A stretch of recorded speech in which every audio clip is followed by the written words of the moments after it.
your dick out. Excuse me? You're not a cop. Show your dick. Cop wants to show his dick. Gomp.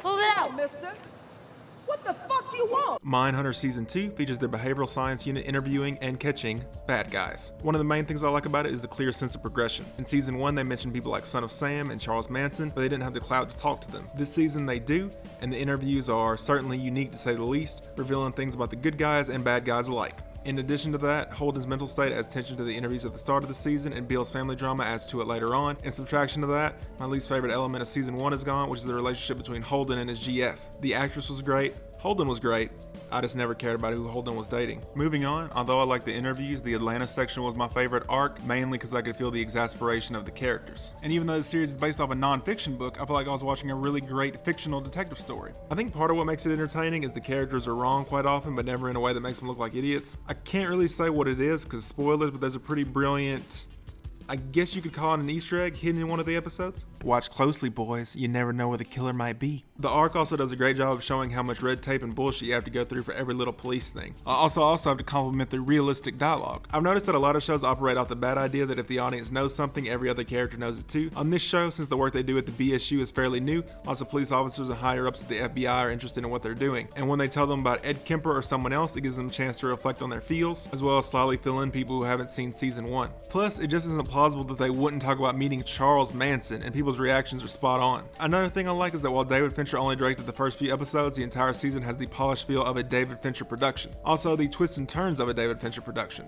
As you can probably tell, I really like the whole season, but my favorite sequence is when Holden struggles to get a trap set up in time. The weird way it's shot, plus the frantic music in the background, makes it feel otherworldly and intense as fuck. I also really like that Wayne— Don't you call me that. Sorry, Mr. Henley was mentioned. In my retarded opinion, it's one of the most interesting cases ever, and it seems to fly under the radar quite often. My first nitpick of the season would be that I never got a good feel for who Jim Barney was. He was a necessary character with a defined purpose, but I never got a sense of his personality. Same can be said for Bill's wife, although the family stuff with them was interesting. There's also a scene where I think a character is won over a bit too easily, but I can't really show it without spoiling it. The BTK teaser scenes have been going on for 2 seasons now, and I'm kind of bored with him at this point. The opening scene of the season with him was great, and a few more were good, but the rest were just okay. There's only 9 episodes this time as opposed to 10 last season, so I think it would have been cool to get an entire episode from his viewpoint. That being said, we may get that in Season 3, so it doesn't bother me too much. One last gripe is the blatant product promotion took me out of this particular scene, and it reminded me of another David Fincher thing. Is that a PS Vita? Maybe David has a backdoor shady deal with Big Coca-Cola.